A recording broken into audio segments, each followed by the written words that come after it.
بسم الله الرحمن الرحيم. الحمد لله رب العالمين، والصلاة والسلام على أشرف الأنبياء وخاتم المرسلين محمد وعلى آله وصحبه وسلم.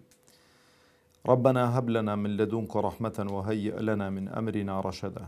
ربنا أرنا الحق حقا وارزقنا اتباعه وأرنا الباطل باطلا وارزقنا اجتنابه.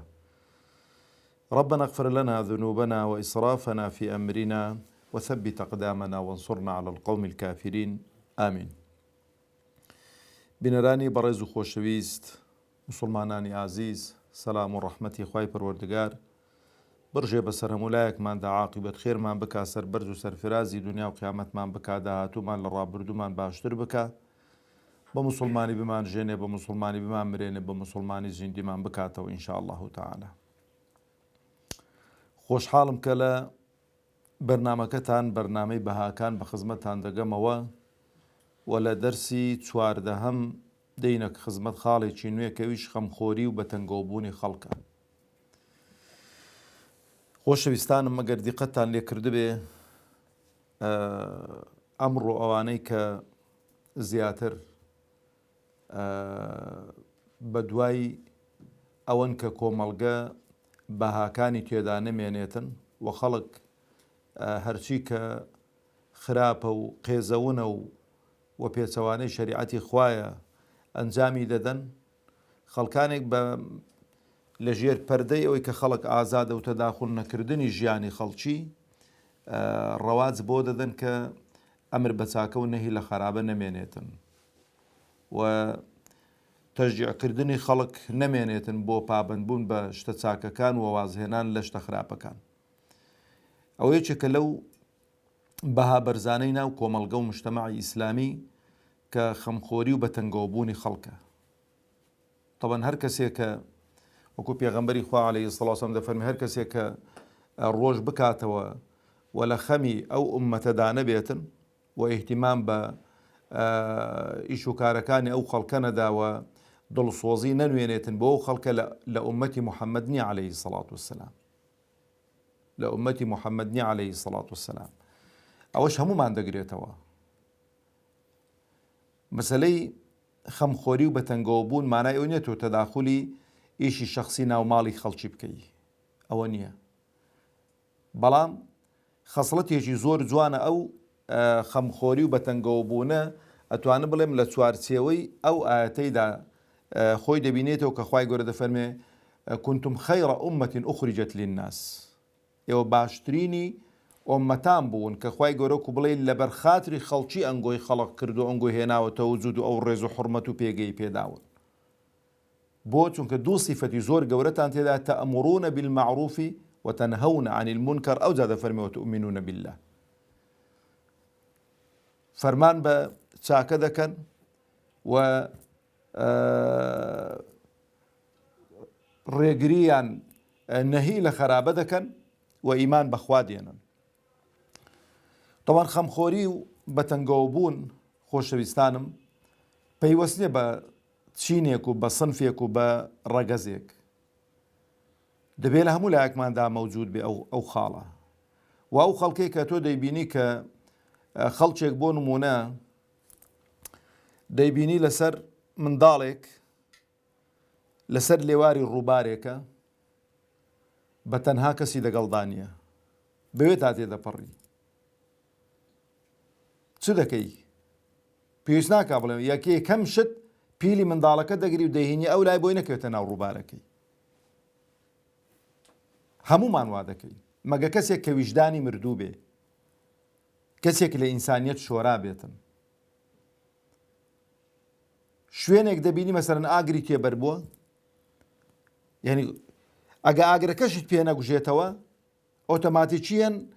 خۆت مشاوەش دەکەی، هاوار دەکەی کاکە فریاکەون ئاو بێنن. ئەمڕۆ کە ئەوەی کە تۆزێ ویژدانی هەبێ، ئەمڕۆ کە مۆبایل هەیە ڕقەمی ئاگرگوژێنەوە دێنێتە دەرو پەیوەندی بە جیهەتی مختصەوە دەکات. ئەو خەمخۆریە خوای گەورە تەبارەک و تەعالە پاداشتی بەندە و عەبدەکانی خۆی دەداتەوە لەسەری و نەبێ ئەو چاکە و خەمخۆری و بەتەنگەوبوونە بەلاش بڕوات. هەر خەسڵەتێکە لە ئیسلامدا ئەمری پێکراوە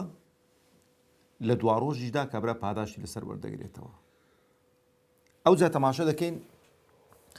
گەورەترین بەتەنگەوە بوون و خەمخۆریەوە کە ئینسان لە دوا ڕۆژدا بەختەوەر بێت. لەبەرەوەش خوای پەروەردگار تەبارەک و تەعالە بە گەورەی و عەزەمەتی خۆی کە بەتەنگەوە بوون و خەمخۆری عەبد و بەندەکانی خۆیەتی پێغەمبەرانی بۆ ناردووین عەلەیهیمو سەڵات وسەلام، ڕێنمووی کردوین، ڕێی ڕاستی پیشان داوین، پێی گوتووین چۆن خوای پەروەردگار تەبارەک و تەعالە لێمان خۆش دەبێ و عەفومان دەکات. ئەو شتانەی هەموو پێڕاگەیاندووین. ئەوجا خۆشەویستانم تەماشا دەکەین پێغەمبەران عەلەیهیمو سەڵات وسەلام لە ناو بەشەریەتدا خەمخۆرترینی ئینسانەکان بوو لە هەموو ڕوویەکەوە. جارێ هاتوون پێغەمبەران عەلەیهیمو سەڵات وسەلام ڕێگای ڕاستیان پیشانی خەڵک داوە، بۆی کە چۆن ئەتۆ منداڵێک کە گوتم لەسەر لێواری ڕووبارێک ڕزگاری دەکەی و نەخنچێتن، ئەوە زۆر گەورەترە لەوەی ڕێگای ڕاستی پیشان بدەی، ڕێگای ڕاستی پیشان بدەی بۆی کابرا بە کافری نەمرێت و بە ئەبەدی لە ئاگری دۆزەخدا نەبێت. ئەوە مهمترە، ئەوە زۆر زۆر مهمترە ئەگە کەسێک عاقڵ بێ فکری لێ بکاتەوە. منداڵەکە گەر خوا نەخواستا بکەوێتە ڕووبارەکەش بخنچێتن هیچی لەسەر نییە. مسلمان بێ کوڕی مسلمانان بێیان کوڕی کافران بێتن قەولی ڕاجح و بەقوتی و کابرا لە بەهەشتە، هەرچەند لە حەزەیەکە کابرا ئەزیەت دەبینێتن. بەڵام کەسێک کە دەبینی مەسەلەن لە ڕێگای ئیسلام لای داوە خەمخۆری گەورە ئەوەیە، بەتەنگەوەبوونی گەورە ئەوەیە ئەو ئینسانی ڕێنمونی بکەی بیهینەوە سەر زادەی شەرع. پێی بڵێ کاکە تۆ لەو دنیای موقەتی، ئەو دنیایەکی کاتیە، عمرێکی کەمە، ئەگە دەتەوێت ژیانێکی هەمیشەیی و بەختەوەر بێ سەر وەرە سەر زادەی شەرع. بە گوێرەی ئەو بەرنامەیە هەڵسوکەوت بکە کە خوا بۆی داناوی تەبارەک و تەعالە. ئەوجا پێغەمبەر عەلەیهی سەڵات وسەلام خۆشەویستانی خۆم تەماشا دەکەی خەمخۆری و بەتەنگەوەبوونی پێغەمبەر بۆ ئومەتەکەی عەلەیهی سەڵات وسەلام لە زۆر ڕوانگەدا بووە. جارێ ئەوانەی کە مقەسیر بوون کەم تەرخەم بوون پێغەمبەر عەلەیهی سەڵات وسەلام خەمخۆریان بووە، بەتەنجیانەوە بۆ تەشجیعی کردوون بۆی کە ئیشی چاکتر بکەن، بۆی پلە و پای باشتریان دەستکەوێتن. عەبدوڵای کوڕی عومەر لە سەرەتای گەنجێتیدا شەونێژی نەدەکردن. پێغەمبەر فەرمووی عەلەیهی سەڵام عەبدوڵا کوڕی زۆر چاکە ئەگەر شەونێژان بکات. ئەوەی گوێ لێ بۆ لە پێغەمبەری خوا عەلەیهی سەڵات وسەلام هەتا لە ژیاندا ما بوازی لە شەونێژان نینە، بۆی ئیسپاتی ئەو چاچیەی بکاتن کە عەبدوڵا کوڕی چاکە ئەگەر شەونێژی هەبن. ئەوجا لە مقابلدا ئەوەش هەر دڵسۆزیە کەسێک کە زێدەڕۆیی بکاتن لە عیبادەت و لە خواپەرستی، دیسان دڵسۆزی و بەتەنگەوەبوون و خەمخۆری ئەوەیە تۆ بیهینی و ئەویش تۆزێ بڵێ کاکە تۆزێ وەرە خوارەوە توش، ئەتۆ تۆزێ وەسەکەوە، ئەتۆش تۆزێ وەرە خوارەوە، بۆی کە نە لە شەرع تونتر بن نە لە شەرع شلتر بن. ئەوەی خوا بۆی داناوین تەبارەک و تەعالە بە واجب و بە سونەتەکانیشەوە ئەوە پڕ بە پێستی ئینسانە. ئینسان دەکاتە مەخلوقێکی متەزین، مەخلوقێکی جوان، مەخلوقێکی محبوب و خۆشەویست لای خوای گەورە. بەرۆی سێ کەس دەچنە خزمەت دایکی ئیمانداران ڕەزا و ڕەحمەتی خوای لەسەر بێت. یەکیان هەرسێک لە عیبادەت و خواپەرستی پێغەمبەر دەپرسن عەلەیهی سەڵات وسەلام. پێغەمبەر ئەی دایکی ئیمانداران عیبادەت و خواپەرستی چۆنە؟ پێیان دەڵێ جاری وایە شەوی وا هەبووە ئەوەندە ڕاوەستاوە پێی ئەستور بوون، ئەوەندە قورئانەی خوێندووە دە شەو نوێژێدا، نەک دە نوێژی جەماعەتدا ئاگاتان لێ بیت. لەبەرەوە پێغەمبەر فەرمی عەلەیهی سەڵات وسەلام ئەگەر پێش نوێژیتان بۆ خەڵکی کرد نوێژەکانتان کورتکەنەوە. لەبەرەوە ئیواهەیە ئیشی هەیە، ئیواهەیە نەخۆشە، ئیواهەیە ماندووە، بەڵام بۆ خۆتان چەندی درێژی دەکەنەوە هەموو قورئانەکەی تێدا بخوێنن دەرکەعاتێکیدا ئیشکالی نییە. ئەویش دەڵێن مادام جا ئێمە لەکوێ لەگەڵ پێغەمبەری خوا عەلەیهی سەڵات وسەلام. یەکیان دەڵێ کاکە من وعد بێتنەوە تەرکەن هەرژن نایەنم، هەر خەریکی عیبادەت و خواپەرستی دەبم. یەکیان دەڵێ من هەر نانوم شەوێ هەر شەو نوێژان دەکەم تا بەیان. یەکیان دەڵێ من ڕۆژێ هەموو ڕۆژێ بە ڕۆژوو دەبم. عایشە ئەو بەسەرهاتەی بۆ پێغەمبەر دەجێڕێتەوە عەلەیهی سەڵات وسەلام. ناڵێ الحەمدولله لە ئومەتی من خەڵکێکی ئەهلی تەقوا و دیندار پەیدا بووە لەو خوای بەزی خوای نمونەیان زیادکەی ئەها جاری وا دەبینی کابرا زێدەڕۆیش دەکا خەڵک وەکو چاکە باسی دەکە کوڕکاکە شتێکی خراپە ئەگەر ئەوە شتێکی باش بایە خوای گەورە ئەوەی لەسەر ئومەتەکەی واجب دەکرد ئەگەر باش بایە واجبی دەکرد بەس دیارە بەکەلک هەموو ئومەتەکەی خەڵک تەحەمولی ناکاتن ئەو زێدەڕۆیە کەم و کورت هەڵێنان چەند خراپە زێدەڕۆیەکەش هەندە خراپە لەبەرۆی پێغەمبەری خوا عەلەیهی سەلام جاگەر شتێک با بیش با بە خەڵکی ڕابگەین خەڵکی کۆ دەکردەوە لە مزگەوتێ ئەسەڵات و جامیعەتون جامیعە خەڵک وەرن کۆ ببنەوە فەرمووی چێ گوێم لە خەڵکی بۆ خەڵکانێک ئەو قسانە ناویشی نەداون بۆی کە ئەو چ کابرای گوتی نەیانشێنیتەوە گوێم لێ بۆ خەڵکێک پێم گەیشتۆتەوە قسانە دەکاتن ئەمن پێغەمبەری خوام عەلەیهی سەڵات وسەلام لە هەمانیشتان لە خوا ترسترم لە هەمانیشتان بە تەقواترم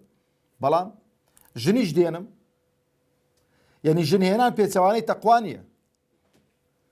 ژنهێنان پێچەوانەی تەوەکول نییە ژنهێنان مانای ئەوە نییە تۆ وەڵا دنیات بە زۆر گرتووە خوای گەورە ژنی بۆی خەڵق کردووە بۆ پیاو پیاویشی بۆ ژن خەڵق کردووە و سنەتی پێغەمبەرانیش عەلەیهیمو سەڵات وسەلام ئەوجا خوای گەورە شەوی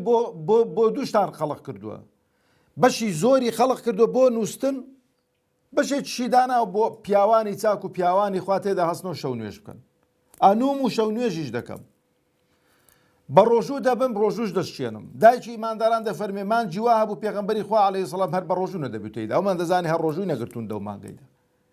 مانجی واشە بوو هەمووی تێدا بە ڕۆژ دەوانگۆ پێغەمبەری خوا عەلەیهی سەلام لە ژیاندا هەر بە ڕۆژوو بووە لەبەرۆژ پێغەمبەری خوا عەلەیهی سەڵات وسەلام دەرسێک لێرانە کە دەفەرمێ ئەوە سنەتی منە هەر کەسێک دەست لە سنەتی من هەڵگرێ ئەوە لە ئومەتی من نییە ئاگاتان لەو خاڵانە بێتن ئەوجا پێغەمبەری خوا عەلەیهی سەڵات وسەلام خەمخۆری و بەتەنگۆبوونی خەڵک خۆشەویستانم یعنی تەماشای کردو کەسێک کە هەژار بۆ فەقیر بۆ نەدار بۆ تەشجیعی موسڵمانانی کردو کە هاوکاری بکەن دەستباری بۆ بگرن شتێکی جوانە ئێمە زیندی کەینەوە لە ناو خۆماندا جیرانێکت هەیە ئەو جیرانت با زۆریش تەماشا دەکەی مولتەزیم نەبێتن بەڵام فەقیرە هیچیان نییە لە جیاتی ئەوەی دەست بۆ حەرام ببە دەست بۆ ئەوە بدە ئەتۆکو موسڵمانێک بە ئەرشی سەرشانی خۆت هەستە دۆست و برادرە تەن کاکە ئەگەر 100 کەسی بناسی هەر یەکەی 1000 دیناری لێوەربگری هەزاری ئەمڕۆ هەزاری تەباکاتە 100,000 هەزار بۆ تاکە تاکەی ئەوانە هیچ ئەگەر 5,000ش لە خەڵکەکە وەربگری هیچ ناکاتن 5,000 وەربگری پارەیەکی زۆر دەکا بۆی بۆ تو هیچ ناکە بۆ نەفەری 5,000 لێ وەرگری تۆ هیچ ناکاتن بەبێ ئەوەی کە تەکلیفت لێ بکا پێت بڵێتن وەزعەکەی دەبینی کە دەچی کابرا دڵی ئەو دنیای پێخۆش دەبێ ئەو جا چ دەکاتن دائیمەن خۆشەویستانی خۆم ئەو کەسەی کە چاکەکارە ئەو کەسەی کە چاکەی لێکراوە ئەو چاکەی دەگەڵ کراوە لاسای ئەو کەسەی دەکاتەوە کە چاکەکارە تەقلیدی دەکاتەوە دەپرسی باشە ئەو پیاوە خۆ من تەکلیفم لێ نەکرد بوو ئەمن پێم ڕانەگەیان بۆ ئەو چاکەی لەگەڵە من کرد ئەو ئینسانێکی مولتەزیمە ئینسانێکی موسڵمانە دینەکەی وات پێویستی کردووە لەسەری تەشجیعی کردووە کە ئەو چاکەی بکە ئەویش هەوڵ دەدا وەکو تۆ مولتەزیم بێتن خێر و پاداشت و حەسەناتی ویش دێتە تەرازووی تو ئەوجا تەماشا دەکەین پێغەمبەری خوا عەلەیهی سەڵات وسەلام خەمخۆری و بەتەنگۆبوونی هاوڵان کە لەگەڵی دابوون هیوا هەبووە عەبد بووە ئەو کاتێک کە عەبد بووە کە خۆیان کڕیوەتەوە پارەیەکی خەیاڵیان لێ داوا کردوون سلمانی فارسی کە کەسی نەبووە کابرایەکی فارس بووە خزم و کەسی پێغەمبەری نەبووە عەلەیهی سەڵات وسەلام وەکو تیرە و هۆز و ئەوانە بەڵام کە خۆی دەکڕێتەوە خۆی ئازاد دەکا پێغەمبەری خوا عەلەیهی سەڵات وسەلام هاوکاری دەکا دەگەڵی دەی ناوی خوای لێدینن ئەو خورمای عەجوە لەو کاتێوە دەڵێن ئەو خورما عەجوانە هی کڕینەوەی سلمانی فارسین کە پێغەمبەری خوا عەلەیهی سەڵات وسەلام بۆی چاندوون هەموو شەتڵەکانیان داونەتە کابرا بۆی کە سلمانی فارسی ئازاد کاتن و دەستی هەبوو پێغەمبەری خوا عەلەیهی سەڵات وسەلام لە هەموو ئەو پرۆژە خێرخوازی و چاکەکاریانەی کە قازانج و بەرهەمەکەی بۆ کۆمەڵگە و مجتەماع دەگەڕێتەوە دوو کەس تەماشا دەکەی دەنجیان نەبوو پێغەمبەری خوا عەلەیهی سەڵات وسەلام ئاشتی کردوونەوە حتا بۆ حەیواناتی وشتر مەسەڵەن تەماشا دەکەی خاوەنەکەی زۆر ئەزیەتی داوە باری قورسی لێبار کردووە ئالێکی کەمی داوەتێ پێغەمبەری خوا عەلەیهی سەلام لەسەری بەجواب هاتووە ئامۆژگاری کابرای کردووە نمونە گەلێک زۆرن خۆشەویستانی خۆم ئەوجا پێویستەکە ئینسان ئەو خەمخۆری و بەتەنگەوە بوونە بەڕاستی دەبێتە مایە ئەوەی کە خەڵک زیاتر ئەو ئیسلامی قبول بێ ئەو ئیسلامی خۆش بوێتن و دڵسۆزیەکە بڵاو بێتەوە بەناو کۆمەلگە و مجتەماعدا خاڵێکی دیکە لەو خاڵانەی کە پێویستە کاتن ئینسان خەمخۆر و بەتەنگەوە بوونی خەڵک بێتن تەماشەیەکی کابرایەک نەخۆشە منداڵێکی نەخۆشی هەیە ئەو منداڵە نەخۆشە پێویستی بە عیلاجە پێویستی بە عەمەلیاتە پێویستی بە خەستەخانەیە ئەو خانەوادەش تەماشە دەکەی ئەو شتانەی نییە لەوانەیە کەسیشی نەناسێ لەوانەیە کەسیشی نەناسێتن دڵسۆزیە لێرانە ئێمە بەو ئەرکە هەستین قسە لەگەڵ خەڵکی خوا پێدا و بدەین قسە لەگەڵ خەڵکی دیکە بکەین کاکە مجارە کوردەواری خۆمان نمونەیەکی جوانی هەیە دەڵێیەک بە زۆران خەنی دەکرێ بەسێک ناتوانانی زۆران خەنی کات یعنی ئێستا بۆ نمونە هەرچی کە ئەو شوێنەی کە توو لێ دوکاندارەکان پێدا بڕۆی قەناعەت ناکەم هەر دوکاندارێکی کە بچی بڵێ کاکە سەلام عەلەیکوم نەخۆشێکەیە پێویستی بە عەمەلیاتە پێویستی بەوەیە 5,000 مان بدێ قەناعەت ناکەم نەتداتێ یعنی ئەگە 1000 دوکانی هەبێ 1000 دوکانی لێبێ 500 دوکانی لێبێ پارەیەکی گەلێک زۆر خڕ دەبێتەوە بەڵام بەداخەوەش دەڵێم چکە خەڵکی سەختەچی و کەڵەکچی و خەڵکی قۆڵبڕ ئەوەندە زۆر بووە یعنی خەڵکەکە تەماشە دەکەی سی قەومتمانەی نەماوە یعنی دەڵێ کاکە بەخوا جارێ دیشاتن پرسیارمان کردمە بۆ خۆمان چەند جار لە خۆمان ئاوە ڕووی داوە کابرا دەی خۆ دینتە حاڵی مەلای پرسیار دەکەی ئەسڵ و ئەساسی نییە قۆڵی کۆمەڵە خەڵکێکی بڕیوە بەڵام ئاگامان لێبێ ئەو شتانە وامان لێ نەکاکە تۆبە بکەین لە چاکەکردن وامان لێ نەکاکە خەمخۆری و بەتەنگەوە بوونی خەڵکمان تێدا نەمێنێتن لە زیاتیەوەی بە هەڕەمەچی پارە تەسلیمی خەڵکەی بپرسە بزانە داخۆ خەڵکێکی چۆنە داخۆ کووە ئەتۆش مەسەلەن کە پێگەیەکی تێ لە ناو کۆمەلگە و مجتەمع هەرچی کە داوای لێ بکە قەناعەتوە ناکەم دەستی تو بجێڕیتەوە ئەو جا تەماشە دەکەی خۆشەویستانی خۆم بەشێکی خەمخۆریەکەی پێغەمبەری خوا عەلەیهی سەڵات وسەلام لە بۆ کۆمەلگە و مجتەمع یعنی هاتوو ناویان ناوێکی قێزەون بووە کابرا هاتووەتی ناو چۆتی ناوم سەعب ئەو ناوەی بگۆڕە بیکە سەهل ئیمامی عەلی ڕەزا و ڕەحمەتی خوای لەسەر بێ حەسەن و حوسەینی بە ناوی دیکە بە ناوی شێر ناو نابوون دوو ناوی لێ نابوون هەردوو ناوی شێر بوون تێو ناوانە بگۆڕە عەلی بیان کە حەسەن و حوسەین ئەوە تەداخولکردنی ئوموری شەخسی نییە ئەوەیە کە بەڕاستی خەمخۆریە بۆ ئەو کۆمەلگە و مجتەماع لەبەرەوە زەرورە خۆشەویستانی خۆم ئێمە ئەو بەها جوانانە زیندیکەینەوە لە ناو خۆماندا و ئیشی پێ بکەین و بە عەمەلی بەکرداری ڕنگ بداتەوە لە ناوماندا و ئەوەی کە دەشیکەین خاڵسن لە بۆ خوامان بێتن بۆی کە خوای پەروەردگار تەبارەک و تەعالە بەرەکەتداری کاتن ئەو جا تەماشا دەکەین پێغەمبەری خوا عەلەیهی سەڵات وسەلام خۆشەویستانی خۆم کە لە ڕووی بەخەمەوە بوون و بەتەنگەوە بوونی خەڵک بانجی ئەو گەنجانەی کردو کە ژنیان پێ نەهاتووە پرۆسەی هاوسەرگیریان پێ نەکراوە لێی پرسیون بۆ ژن ناهێنی توێ پێغەمبەری خوا چێ ژن بە من دەدا گەنجێکی مەسەلەن دەبینی کورتە باڵا بووە ناشیرن بووە لە خلقەتدا فەرمووی بڕۆ فڵانکە عائیلەی هەڕوو بڵێ پێغەمبەری خوا منی ناردووم عەلەیهی سەڵات وسەلام وتی با کچەکەی خۆتیان بدەنێ کابرا بیدایەتی کە چووە سەلامی کردو و داوای کچەکەی کردوان زانی پێغەمبەر بۆ خۆی داخوازی کردوت یاخۆ بەخێر بێ داخوازی پێغەمبەری خوا کاکە بۆ پێغەمبەرم نیە بۆ خۆمە پێغەمبەر فەرموویتی بیدەنە من کابرا کە ئەوە دەبێت متەڕەدید دەبێتن دەچێت لەگەڵ کچەکەی و لەگەڵ خێزانەکەی قسە دەکات کچەکەی دەڵێ چۆن داخوازیکەری پێغەمبەری خوا دەجێڕیوەتەوە عەلەیهی سەڵات وسەلام قڕمان بەسەری دەبێت بۆ منە من دەیکەم مادام ئەمری پێغەمبەری عەلەیهی سەڵات وسەلام زەرورە مەسەلەن ئەوانەی کە مەسەلەن ڕیسپین پیاوە ماقولن قسەیان دەبیسترێتن تەماشا دەکەن گەنجێکە ژنی پێ نایە ئافرەتێکە مەسەلەن مێردی پێ ناکرێ خەمخۆریان بن بەتەنجانەوە بن دەبینی مەسەلەن بۆ ئەو ئافرەتە گەنجێک ببینیتەوە بۆ ئەو کچە مەسەلەن دەی بۆ پیاوە ئافرەتێک ببینیتەوە ئەوەش بەشێکی دیکەی خەمخۆریەکەی بەڕاستی. خواز یارم خوای پەروەردگار تەبارەک و تەعالا عاقبەت خێرمان بکا، سەربەرز و سەرفرازی دنیا و قیامەتمان بکە. تا دەرسی 15 و لە بەرنامەی بەهاکان بە خزمەتتان دەگەمەوە. والسلام عەلەیکم وەڕەحمەتوڵڵاهی وبەڕەکاتوه.